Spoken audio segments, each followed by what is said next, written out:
Yan. Yun o, 36 weeks na yun and 40. So, bibigyan kita na admitting sleep. Pag sumakit, pumunta ka na lang. Ha? Yung active, ha? Yung talagang nangibit sa sakit.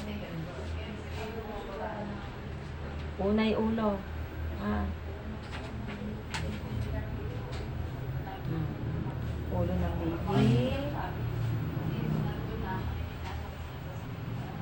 Yan. 35. Bilog ng ulo.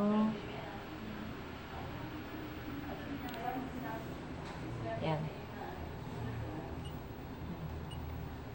Nandiyan ba yung delivery? Heart rate, I mean, ayun.